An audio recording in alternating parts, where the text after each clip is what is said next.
I'm Dean Bushmiller, and this is Supply Chain Risk Management Principles and Practices. If you're not seeing the full version, you can go to expandingsecurity.com and get the full video, quizzes, badges, and even this mind map with the dynamic links in it. So let's get started. In a previous section, I talked about supply chain risk, and we stopped it at risk. This is actually doing the risk management activities. So, you know the saying out there, it's you, it's not me. Oh, wait a minute. Don't they say that the other way around? Well, yeah, they say it's not me, it's you. No, it's not me. It's definitely you in the supply chain. But the thing is it's me because I'm relying on others. So the reliance of others for all that software that requires libraries and dependencies is really going ahead and weighing us down in the enterprise today. An example of this is Node Package Manager right now. So you might rely upon colors.js, that module that's out there, and that looks like this. And so if you've ever dealt with a Linux command line and you don't like the coloring on that and you have an application that you want to run inside of that where it gives hints as you go along the way, you can go ahead and use colors.js to make that work. Right now, currently, there are around 22,000 projects that depend upon this. I actually downloaded something called Parrot OS, which is a penetration testing environment, and it has color.js inside of it. But that's 22,000 projects that have dependencies on that. In the last week alone, 30 million implementations downloaded the current version of color.js. Okay. Now what happened is the developer got very angry. This is previous. It's not this moment in time in 2024, but previously that person got very, very angry, and what he did was he put inside of his code this infinite loop that you couldn't actually do any updates with, and it just whirled away forever. You would never see this unless you were a JavaScript programmer. You just wouldn't. But if you were a JavaScript programmer, the supply chain failures are passed by your suppliers that you're relying on to go ahead and maybe have a package that has dependencies in it that use color and you didn't even know it.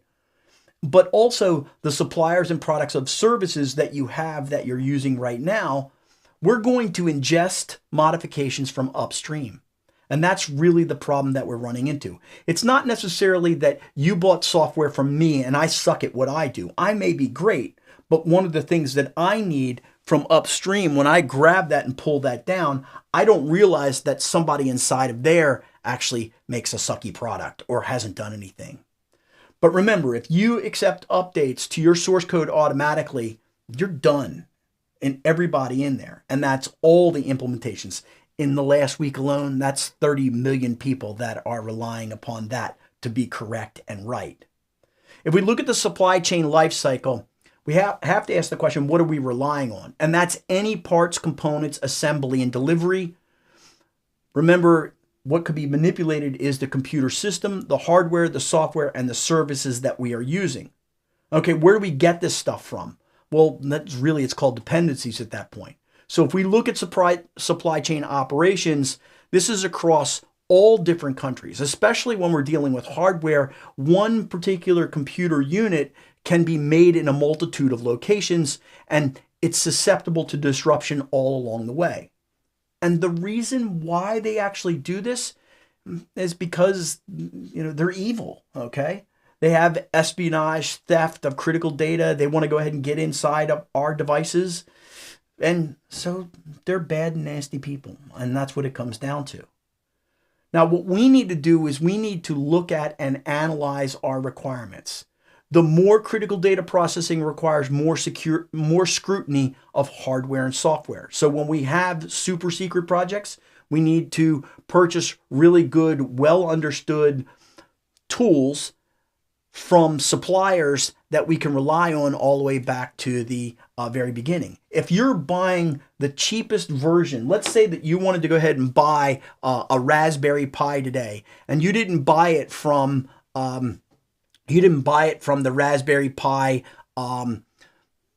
valid distributors and you bought it from a third party. They could have injected something into this, and they might even buy it at the full retail price and then discount it down so that it incents you to actually buy this thing with this garbage in it.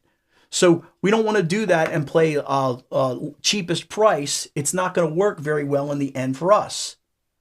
Now remember, if we're consuming data from a third party, what is the integrity on the data? So let's not even look at the physical hardware, but let's say that we're actually getting data from somebody else and we're flowing that down inside of our organization. That could put us at risk also. Most of the time in this process, we're going to talk about software. We're not going to talk about hardware or data integrity. So that's really where we're going to focus a lot of our energy. What we need is a good business process that works really fast, because software is moving faster and faster and updates are moving faster and faster. So that's what we're going to cover in this supply chain risk management principles and practices.